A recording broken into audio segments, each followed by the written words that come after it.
Good morning students. आज हम class 9 के चैप्टर नंबर 5 चपला देवी की एक कृति पढ़ने जा रहे हैं जिसका नाम था नाना साहब की पुत्री देवी मैना को भस्म कर दिया गया था। इसका पहला वीडियो में हमने लेखिका का परिचय जाना था और पाठ परिचय में देखा था कि किस तरीके से जो 1857 की क्रांति हुई थी हमारे भारत में, उसके एक बड़े जो अंग्रेज़ों के विद्रोही नेता थे, हमने उनके बारे में पढ़ा था कि जो नेता धुंधुपत थे उनकी एक पुत्री मैना, जो बालिका थी मैना को, जो जिसे नन्हे सिपाही के रूप में जाना गया था, उसे अंग्रेज़ों ने जलाकर मार डाला था। अंग्रेज़ों ने उसे तो नहीं, लेकिन हमने ये देखा था कि उनके जो नाना साहब की जो आखिरी जो उनकी विरासत थी, यानी उनका जो एक महल था, उसे क्या करना चाह रहे थे, वो तोप के गोलों से उड़ाना चाह रहे थे। लेकिन जैसे उसे उड़ाना चाह रहे थे उसी समय हमने देखा था कि एक छोटी सी बालिका जो उनकी पुत्री थी वह इस महल को क्या करना चाह रही थी, बचाना चाह रही थी। आगे हमने देखा था कि एक सेनापति जो उसे उड़ाने आया था, इसका जो उसे बचाने के लिए, महल की रक्षा करने के लिए जो छोटी सी बालिका थी वह वहाँ पहुँच जाती है। इससे पहले कि जब पूरे से महल को लूटा गया था, लूटने के लिए वहाँ महल में ज़्यादा तो कुछ नहीं था, लेकिन जैसे लूटपाट करने के बाद उसे जैसे उड़ाने चाह रहे थे, तभी नाना साहब की पुत्री जो मैना है उसी समय उनके महल के वहाँ आंगन में आकर और विनती करती है कि इस महल को क्या कर दिया जाए, बचा लिया जाए, क्योंकि आपके विद्रोही तो कौन है, नाना साहब है, तो आपका जो बदला लेना है वो नाना साहब से ले, लेकिन इस महल को बिना वजह के क्यों ही ध्वंस किया जाए। आगे नाना साहब की पुत्री थी वह अन्य तर्क देती है कि आपकी पुत्री जो थी वे भी क्या रही थी, मेरी महिला, वह भी मेरी क्या थी, मित्र थी, उसके जाने का गम हम सभी को ही रहेगा।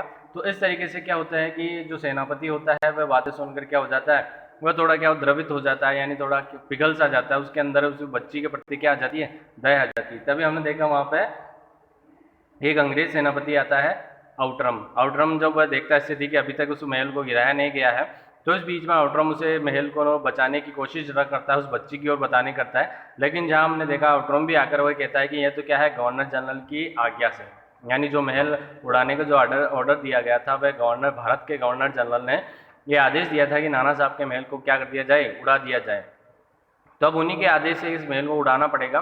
तो अभी तक हमने जो पहले वीडियो में ये देखा था कि उस महल के बारे में चर्चा हो रही है कि उसे उड़ाया जाए या नहीं जाए। तो आगे जो है कहानी में हम यहाँ देखते हैं कि सेनापति है तो आगे बोलते हैं कि आउटरम से, तो लॉर्ड कैनिंग यानी उस समय भारत के जो गवर्नर जनरल थे को इस विषय में एक तार देना चाहिए। तार के बारे में देखा था कि पत्र का एक प्रारूप होता था, तार जिसे कहा जाता था। आज ये व्यवस्था समाप्त कर दी गई है। तार जो होता था शीघ्र संदेश भेजने के लिए काम में लिया जाता था, यानी इसमें बहुत तो कम शब्दों को प्रयोग में लिया जाता था और ये हमारे सामान्य पत्रों से क्या बहुत ही शीघ्र पहुंचता था। इसलिए जब भी ऐसे ज़रूरी संदेश होते थे उनको तार के जरिए भेजा जाता था, यानी मैसेज जो होता था उसको बहुत फास्ट डिलीवर जो सर्विस होती थी उसे तार के रूप में जाना जाता था। उस समय तार व्यवस्था भारत में मौजूद थी।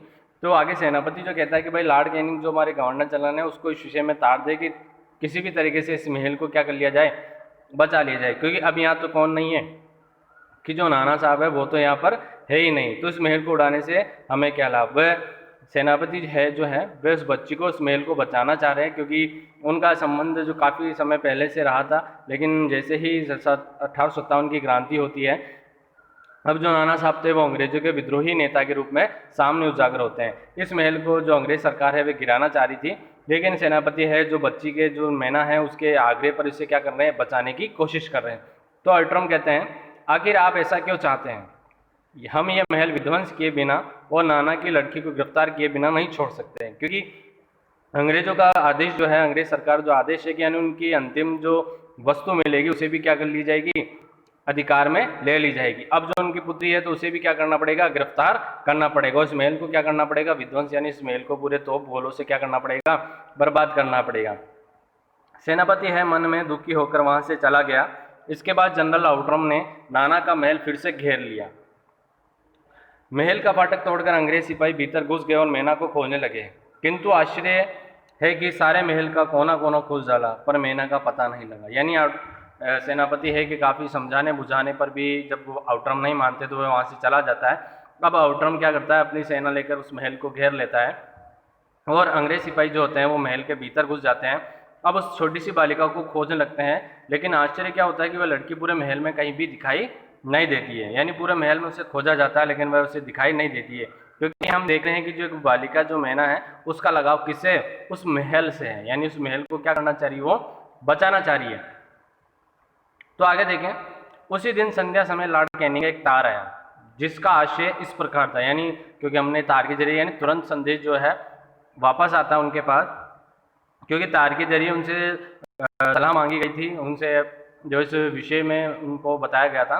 अब वापस से जो तार उनका यानी पत्र उत्तर आता है उनका कि लंदन के मंत्रिमंडल का ये मत है कि नाना का स्मृति चिन्ह तक मिटा दिया जाए, इसलिए वहाँ की आज्ञा के विरुद्ध कुछ नहीं हो सकता। यानी उस जो तार में था, उस तार में क्या संदेश था कि भारत में जो राजतंत्र होता था, यानी भारत में जो कुछ भी होता था वो कहाँ के जरिए होता था, लंदन के मंत्रिमंडल से, यानी वहाँ की जो संसद होती थी, वहाँ पे जो भी कुछ घटित होता था, यानी वहाँ का आदेश ही यहाँ पर क्या होता था, माना जाता है। क्योंकि हमने यहाँ देखा था, पिछले वीडियो में हमने गवर्नर जनरल के बारे में बात करी थी कि गवर्नर जनरल का जो यहाँ पद था वह कहाँ से संचालित होता था, वह ब्रिटेन यानी लंदन से ही संचालित होता था। वहाँ की जो मंत्रिपरिषद, वहाँ का जो मंत्रिमंडल होता था, वह जो आदेश सुनाता था वही गवर्नर जनरल को भारत में करना होता था। यानी वहाँ का मंत्रिमंडल ने कहा था कि नाना साहब का जो भी स्मृति यानी जो भी उनकी अंतिम वस्तु रहेगी जो उनसे संबंधित रहेगी, उन सारे स्मृति चिन्हों को क्या कर दिया जाएगा, मिटा दिया जाएगा। तो यानी ये आज्ञा के विरुद्ध नहीं हो सकता, अर्थात इसका संदेश का मतलब था कि उनके महल को तो क्या करना पड़ेगा, गिराना ही पड़ेगा, और जो उनकी पुत्री वहाँ मौजूद है उसे क्या करना पड़ेगा, गिरफ्तार करना पड़ेगा। उसी क्षण क्रूर जनरल ऑप्टरम की आज्ञा सेनाना साहब के सुविशाल राजमंदिर पर तोप के गोले बरसाने लगे। यानी जैसे उनके पास तार पहुँचता है उसी समय जो जनरल ऑप्टरम है उसने क्या करा, महल पर गोले बरसाना शुरू कर दिए। यानी इतना बड़ा विशाल जो महल था उस पर क्या करने लगे, तोप के गोले बरसाने लगे। घंटे भर में वह महल मिट्टी में मिला दिए, यानी इतने बड़े विशाल जो महल था उसे क्या कर दिया गया, ध्वस्त कर दिया गया। हम यहाँ क्रूरता की बात करते हैं क्योंकि ब्रिटिश शासन तंत्र जो है क्रूरता पे ही चलता था, यानी उनमें दया भाव किसी के प्रति होती भी नहीं थी। और इसी तरह की हमने जो है गुलामी की बेड़ी यानी ऐसी गुलामी की दरिंदगी वाली ज़िंदगी जो है हमारे भारतीयों ने जी थी, उसमें हम थोड़े से क्षणों को पढ़ते हैं।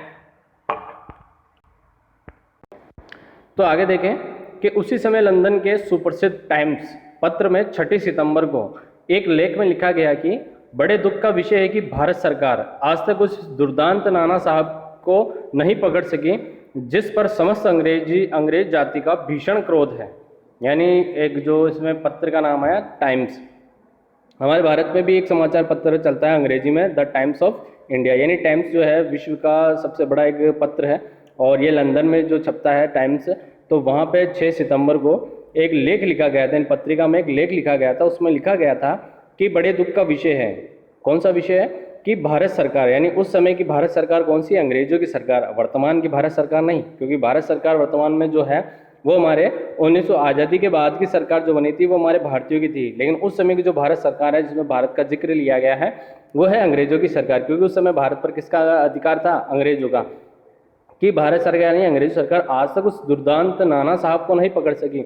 यानी उनके महल को गिरा दिया गया, उनके महल को तोप से ध्वस्त कर दिया गया, लेकिन उस नाना साहब को नहीं पकड़ सकी जिस पर समस्त जो अंग्रेज जाति यानी अंग्रेजों के विरुद्ध थे, वो तो अंग्रेज पूरे जितने भी सिपाही थे, जितने भी अधिकारी थे, वो उनको पकड़ नहीं पाए थे जिनका उन पर क्रोध था। क्योंकि हमने ये देखा था अंग्रेजों ने अपने क्रोध का या बदला लेने के लिए ही क्या किया था, नाना साहब के महल को क्या किया था, ध्वस्त किया गया था।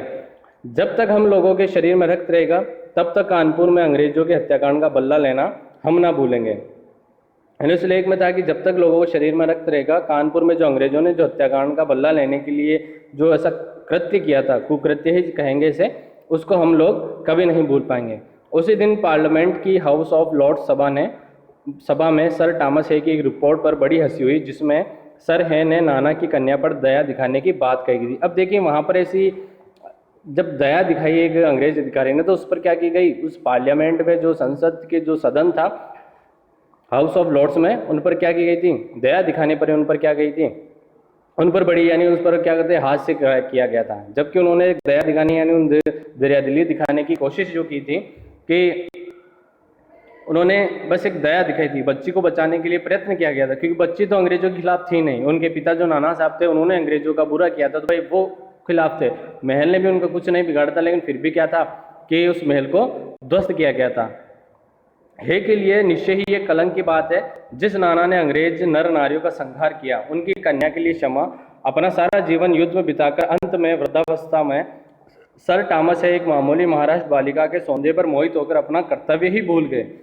यानी विचित्र देखिए कि यहाँ पे सर टॉमस है के जो व्यक्तित्व है उस किस प्रकार उस पर लांछन लगाया गया है, यानी उनकी दया दिखाना उन पर क्या भारी क्या पड़ गया, उन पर बहुत सब भारी पड़ गया। यानी अंग्रेज सरकार ही उनकी क्या करने लग गई, यानी अंग्रेज जो अधिकारी थे या सरकार थी जो हम यहाँ पे पार्लियामेंट या संसद की बात करते हैं, वो भी उन पर क्या करने लगी, उन पर हंसी करने लगी, उन पर एक लांछन सा लगाना गया कि पूरा जीवन जो है उन्होंने अपना कर्तव्य निभाया, लेकिन अंतिम समय में एक जो बालिका थी उस पर मोहित हो गए, जबकि ये बुरी तरीके से क्या थी, गलत थी। हमारे मत में नाना के पुत्र, कन्या तथा अन्य कोई भी संबंधी जहाँ कहीं मिले मार डाला चाहिए, जबकि अंग्रेज सरकार का क्या मत था कि नाना साहब के जो भी पुत्र पुत्री या जो भी उनका कोई संबंधी मिले उन्हें क्या कर दिया जाए, उसी समय मार दिया जाए। नाना की जिस कन्या से हे का प्रेमालाप हुआ उसको उसी के सामने फांसी पर लटका देना चाहिए। यानी देखिए पुत्री पर दया दिखाना अंग्रेज सरकार को कैसा लग रहा है कि उनका उनसे प्रेम संबंध बताया जा रहा है, जो कि एक बहुत उनकी जो सोच है वो कितनी निकृष्ट मालूम होती है, कितनी घटिया सोच का उदाहरण जो है हमारे सामने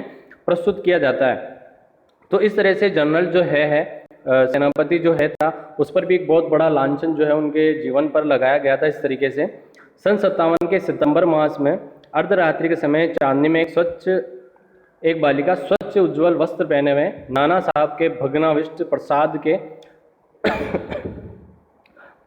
के ढेर पर बैठी रो रही थी। प्रासाद का मतलब होता है महल, हमारे यहाँ शब्द चलते हैं, समानार्थक शब्द होते हैं प्रसाद और प्रासाद। प्रसाद का मतलब तो होता है जो हमें किसी को चढ़ाने के लिए, जैसे ईश्वर को भेंट करते हैं तब हमें प्रसाद मिलता है।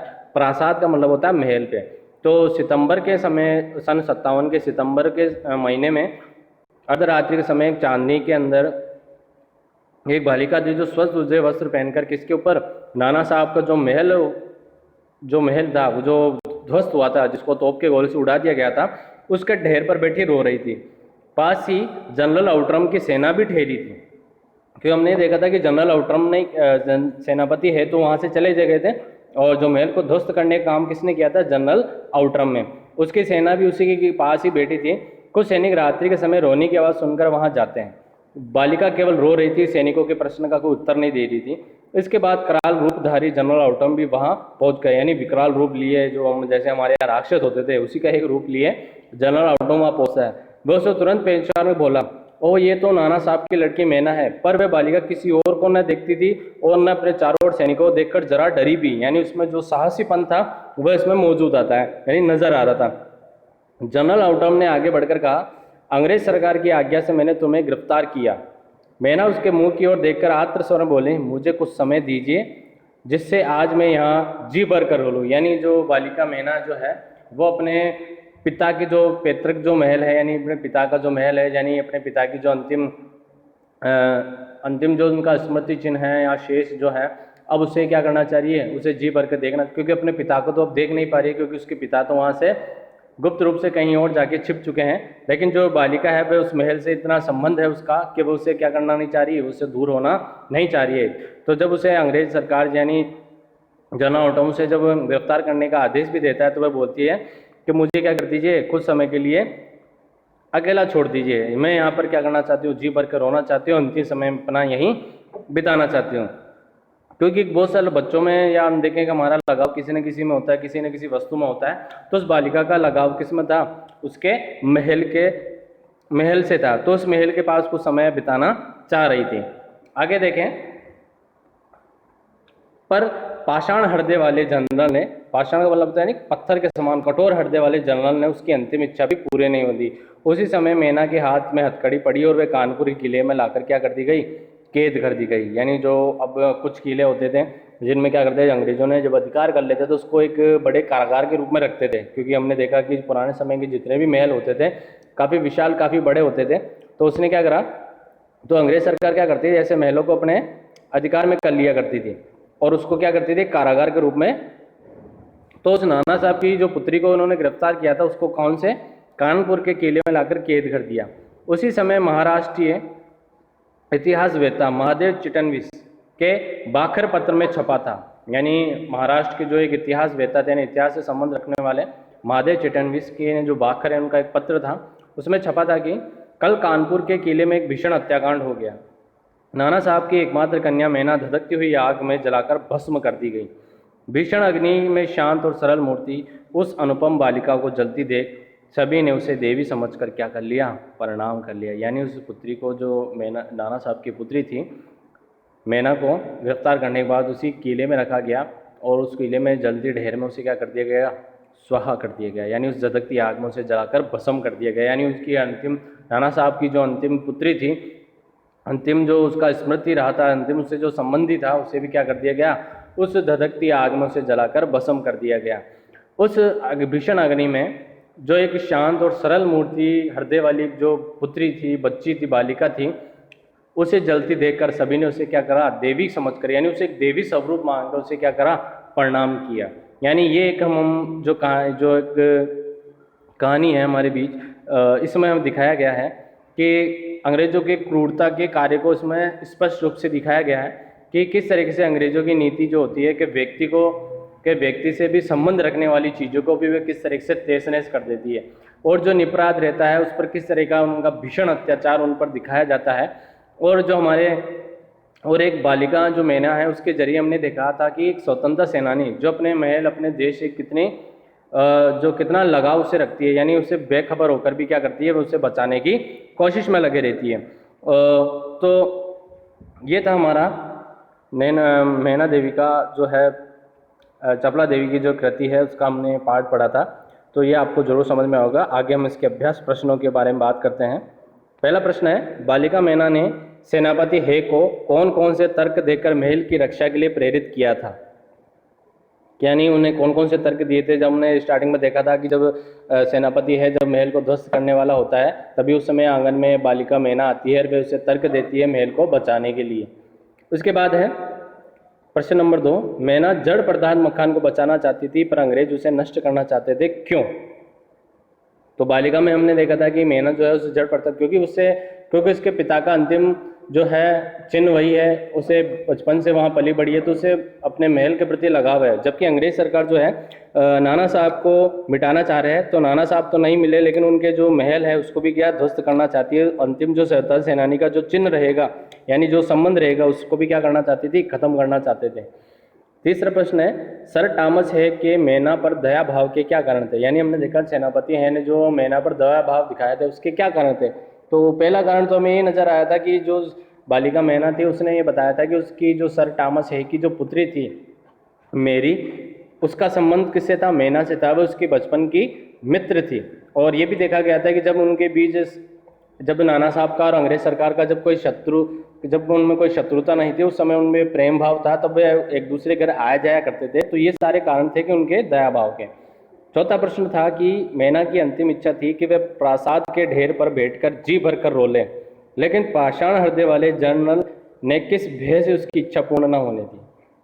यानी कि अगर वे ज़्यादा उनसे करती तो वे जो विचारात्मक भाव है जो हमारे सामने आए नहीं, लेकिन हम उसे महसूस कर सकते हैं, वो भाव बताने हमें। पांचवा प्रश्न है कि बालिका मैना के चरित्र की कौन कौन सी विशेषताएं आप अपनाना चाहेंगे और क्यों। यानी हमें जो उनमें कई सारी जो उनमें भाव दिखाई दिए, यानी निडरता का, साहसी का और स्पष्ट वाकपटुता का जो उसने बात करी थी, एक देश प्रेम भाव जो उनमें आया था, जो अपने पिता के प्रति जो कर्तव्य भाव नजर आया था, ये सारी विशेषताएं हैं, तो इन्हें आप बताएंगे। प्रश्न नंबर 6 है कि टाइम्स पत्र ने 6 सितंबर को लिखा था कि बड़े दुख का विषय है कि भारत सरकार आज तक उस दुर्दांत जिन्होंने अंग्रेजों के खिलाफ जो इतना षड्यंत्र रचा, यानी उनका हत्याकांड किए थे, नाना साहब को नहीं पकड़ सकी। इस वाक्य में भारत सरकार से क्या आशय है, तो हमने इस पैराग्राफ के अंतर्गत भारत सरकार के विषय में जाना था कि उस समय भारत सरकार से मतलब था अंग्रेजों की सरकार से। तो ये प्रश्न आपको 6 प्रश्न करने हैं, अनिवार्य हैं। धन्यवाद।